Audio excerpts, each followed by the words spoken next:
චන්ද්‍ර ෆර්නෑන්ඩෝ මහත්තයාම හිටියේ. නමුත් ඉතින් එතුමාලට සිද්ධ වුණා අර හිස්තැන් පිරීම කරන්න. ඒක කියන්න ඕනේ. ඉතින් ඒක නිසා මේක අවශ්‍ය කරන්නේ අන්තිමට. ඉතින් එහෙම අපිට හිස්තැන් පිරීම තමයි කරේ. ඒක නිසා අපි දැනගත්තා. දැන් අපි තර්ක කරේ එතෙන්දී අපරාධ යුක්ති විනිශ්චය කොමිෂන් ඔය ඉස්සරහ තර්ක කරේ මේ අපි වැරද්දක් කරලා නැහැ. මොකද අපිට චෝදනාව ආවේ මහරජුගේ ආණ්ඩුව පෙරලන්න. අපි කිව්වේ දැන් අපි නිදහස ලැබලා තියෙන මේ රට මහරජුගේ ආණ්ඩුවක් නෑ. මහරජුගේ ආණ්ඩුවක් තියෙනවා ඒක පෙරලන එක තමයි නීති අනුකූල. දැන් අපි කරපු දේ තමයි නීති අනුකූල. ඉතින් තර්ක වලට ගියාම අන්තිමට හිර වුණා ඇත්තටම හිර වෙලා මේ සාමාන්‍ය නීතියේ අහලා නඩුව අහලා අපිට දඬුවම් දෙන්න බෑ. ඒක නිසා ආණ්ඩුවට සිද්ධ වුණා එහෙම තැනකට එන්න. ඉතින් අන්තිමට දියාරු වෙලා ගියා. අපරාධ යුක්ති විනිශ්චය කොමිෂන් සභාවකින් එක දියාරු වුණා. බංකොලොත් වුණා රට ඉදිරියේ. ඒකේ සාකි දෙන්න ආපු අය හැමෝම එතන කඩා වැටුණා. ඉතින් ඒක නිසා අන්තිමට ආණ්ඩුවට සිද්ධ වුණා අපි පිළිබඳව වෙනස් සැලකීමක් කරන්න. 88 89 වකවානුවේ සිදු වූ ක්‍රියාකාරීත්වය සහ ක්‍රියාකාරීත්වයේදී මොකද්ද සෝමා ශමරසිංහ සහෝදරට පැවරුණු වගකීම? ඔව් දැන් මම දේශපාලන මණ්ඩල සමාජිකයෙක්. එතකොට දේශපාලන මණ්ඩලයේ මට පැවරලා තියෙන වගකීම තමයි සෙසු පක්ෂ සමග පක්ෂ තහනම ඉවත් කර ගැනීම සඳහා මේ පැවතුණු තාම දුෂ්ට ප්‍රජාතන්ත්‍ර විරෝධී ව්‍යවස්ථා විරෝධී පාලනයට බල කිරීම යලි රටේ ප්‍රජාතන්ත්‍රවාදය ස්ථාපිත කරන්න, නීතිය ස්ථාපිත කරන්න, විධානය ස්ථාපිත කරන්න කියන වගකීම තමයි මට පැවරලා තිබුණේ. ඒක නිසා මම සාකච්ඡා කරා සීමා බණ්ඩාරගේ මැතිණිය එක සාකච්ඡා කරා පක්ෂ සෙසු පක්ෂ 7ක් එක්ක සාකච්ඡා කරා. අද දිනේෂ් ගුණවර්ධන මහත්මයා ඉන්නවා මහජන එක්සත් පෙරමුණ තව පක්ෂ ගණනාවක් එක්ක අපි සාකච්ඡා කරා. එහෙම පක්ෂ අපේ පක්ෂයත් ඇතුළේ පක්ෂ 8ක සංවිධානයක් හැදුවා. සංවිධානයල ඒ සංවිධානයෙන් රජයට ඉදිරිපත් කරා මේ පක්ෂ තානම වැරදි, පක්ෂ තානම නීති විරෝධී, ව්‍යවස්ථා විරෝධී. ඒක නිසා මේ පක්ෂ තානම ඉවත් කරන්න ජනතා විමුක්ති පෙරමුණ ප්‍රජාතන්ත්‍රවාදී දේශපාලනට නැවත යලි එක්කෙන්න යෙදෙන්න කියලා. ඒක අපි 1983 තහනම් කරපු දා ඉඳන්ම කරන එකක්. ඒක දිගට මේක එහෙම තුණා. 88 89 වකවානුව තුලදී සිදුවෙච්ච සන්නද්ධ අරගලය ඇතුලේ බොහෝ දේවල් සිදු වුණා. දේශප්‍රේමී ජනතා ව්‍යාපාරය සහ ජනතා විමුක්ති පෙරමුණ එකක්ද දෙකක්ද? දෙකක්. කවුද දේශප්‍රේමී ජනතා ව්‍යාපාරය? දෙකක් කරන්නේ. දේශප්‍රේමී ජනතා ව්‍යාපාර කියන්නේ ජනතා විමුක්ති පෙරමුණ සහභාගී වෙච්ච සියලු දෙනාගේ මේ රටේ එවෙනුවට රටේ ස්වෛරභාවයට බරපතල තාලෙන් කෙල්ලලා තිබුණා අපේ අසල්වාසීන්ගෙන්. ඒ වගේම රටේ ප්‍රජාතන්ත්‍රවාදය පිළිබඳ ප්‍රශ්නයක් ජේ.ආර්. ජයවර්ධන මහත්තයා තවත් නීති විරෝධී ව්‍යවස්ථාවකට පටහැනිව තවත් අවුරුදු 7ක් ජනාධිපතිකම කරන්න තමයි කතා කරගෙන ආවේ. එහෙම ප්‍රජාතන්ත්‍ර විරෝධී පාලනයක් තිබුණා.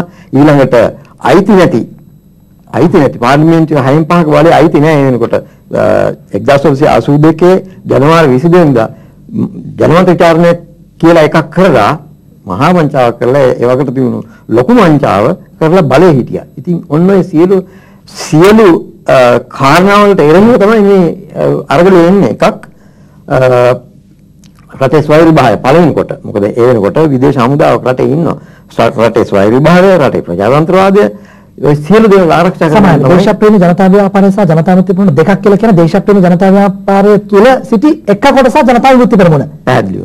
එතකොට ඒ වකවානුව තුල සිදු වුණු බොහෝ දේවල් පිළිබඳව ඒ වකවානුව තුල සිදු වුණු තුන්දු කැලෙන් කඩවල් වහපු, ලයිට් එක ඕෆ් කරපු, මලමිනියක් දනහිසෙන් ඉහළට උස්වන්න දුන්නේ නැති පාරක් ගන්න මිනිස්සු බල්ලෝ වගේ මරලා දාපු ඒ යුගය පිළිබඳව ජනතා විමුක්ති පෙරමුණගේ තියෙන වගකීම මොකද්ද?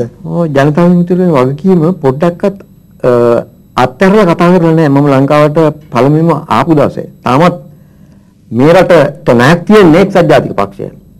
එක්සත් ජාතික පක්ෂය තමයි පළවෙනි ස්වයං විචනය කරන්න ඕනේ. එහෙම තත්ත්වයකට රටපත් කළාට 1983 වෙනකොට අපි ඊටාම ඉහළ ක්‍රියාකාරීත්වයක් පෙන්වන ප්‍රජාතන්ත්‍රවාදී දේශපාලනය. අපි සියලුම මැතිවරණ ශ්‍රී ලංකා නිදහස් පක්ෂය වර්ජනය කරද්දිත් අපි මැතිවරණයට සහභාගී වුණා. ඉතින් එහෙම ක්‍රියාත්මක පක්ෂයක් තියෙද්දි කුමන්ත්‍රණකාරී ලෙස ව්‍යවස්ථා විරෝධීව තහනම් කළා ඊටත් වඩා නරක පැත්තකට ගෙනිච්චා. අපි දන්න තරමින් යට වෙලා හෝ ආරාධනය කරලා හෝ මෙහෙට විදේශ හමුදාවක් ගෙනාවා. එතකොට දැන් තියන්නේ විදේශ හමුදාවට එරෙහිව ව්‍යාපාරයක් තියන්නේ. ඒක මේ සන්නද්ධ හමුදාවක්. අපි කරගන්නේ ඉන්දියාවේ සාධක හමුදාවක් ආගේ. ඒක පැහැදිලිවම ආක්‍රමණකාරී හමුදාවක්. ආක්‍රමණකාරී හමුදාවක් තියෙන සමකාමී අරගලයක් නෑ. ඒ ආක්‍රමණකාරී හමුදාවට ආරාධනය කරපු ඒ ආක්‍රමණකාරී හමුදාව ආරක්ෂා කරන ආණ්ඩුවක් එක්ක නෑ. එතකොට මේ ඊළඟට අපි මේ රටට ප්‍රකාශ කළේ ඉතාම ප්‍රසිද්ධිය ප්‍රකාශ කරා හම්බන්තොට රැස්වීමක මට දිනේ මතක නෑ. ඔය කියන සන්නද්ධ නැගිටීම් සන්නද්ධ අරගලයට පෙර ජයජාත මහත්තයා ඉතාම ප්‍රසිද්ධ ඉතාම පැහැදිලිව ප්‍රකාශ කරපු දෙයක් තියෙනවා. ඒක ඉතාම දැඩි ලෙස මේ රට සැලකිල්ලට ගන්න ඕනේ කාරණාවක්. මේ ජනතා විමුක්ති පෙරමුණේ සියලුම කිව්වේ මේ ත්‍රස්තයන් කියන වචනේට ආසන්න වචන පටන් ගත්තේ. මරන්න තුන්පාරක් කියලා කිව්වා. මම ආරක්ෂක හමුදාවේ සහ පොලිසිය සියලු දෙනාව ආරක්ෂා කරනවා. මම බේර ගන්නවා. කිව්වේ මම ඉංග්‍රීසි වචනෙන් කිව්වොත් උදයි kill the brutes.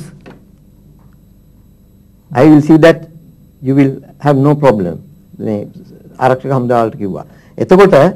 එතකොට මොන මිනිහද මරන්න ලෑස්ති වෙනකොට කවුරු හරි ආරක්ෂා වෙන්නේ නැත්තේ?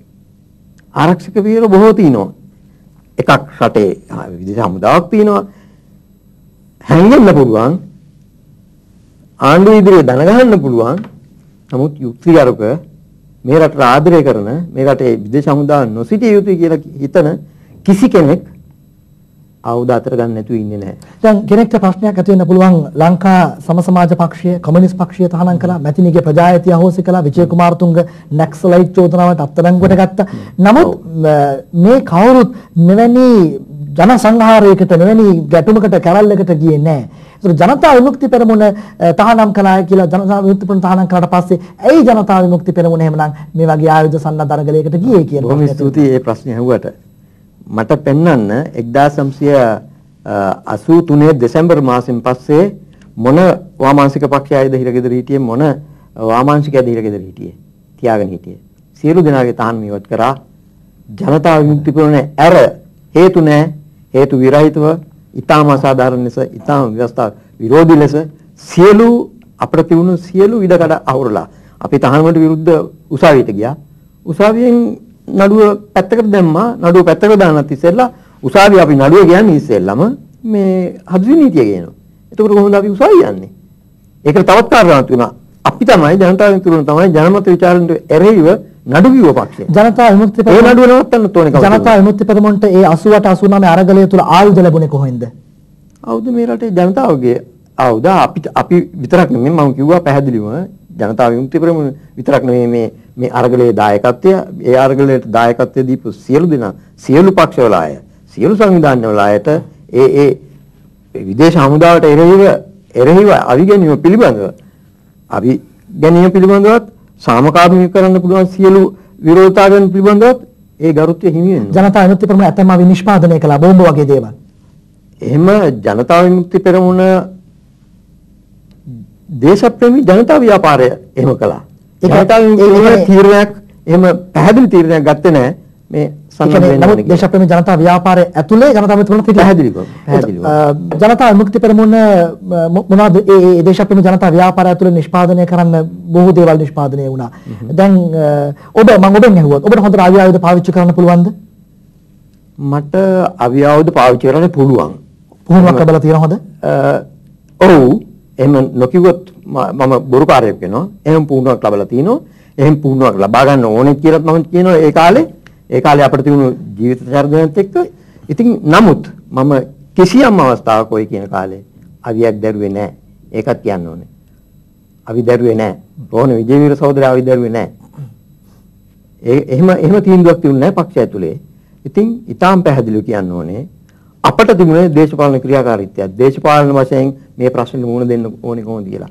අනිත් පක්ෂත් එක්ක මොකද්ද කරන්න ගනුදෙනු? අනිත් පක්ෂ සමග දේශපාලන වශයෙන් මේ ප්‍රශ්නෙට මුහුණ දෙන්න කොහොමද කියලා. ඔබ කියන්න උත්සාහ කරන්නේ මේ වකවානුව තුළ සිදුවෙච්ච ඇතැම් අර මං කිව්ව තුන්ඩු කෑල්ලෙන් ආණ්ඩු කරපු කඩවල් වහපු විදුලි බල්බ නිවා දමපු මලමිනිය දනහිසෙන් උසට උස්සන්න නොදුන්නු මිනිස්සු මහා මඟ මරලා දාපු සහ පෝස්ට් ඔෆිස් ඒ තැපැල් කන්තෝරු රජයේ තැන් විනාශ කරපු බස් එහෙම මේ පොදු ප්‍රවාහන සේවා ගිනි තියපු මේ ක්‍රියාදාමයේ ඇතුලේ ජනතා විමුක්ති පෙරමුණ කියන්නේ මේ සමස්තය කලේ දේශප්‍රේමී ජනතා ව්‍යාපාරය කියලාද? ජනතා විමුක්ති පෙරමුණ කිසිවකට සම්බන්ධ නැහැ කියලා කියන්නේ නෑ. ජනතා විමුක්ති පෙරමුණ වගකීමක් තියෙනවා. ඒ වගකීම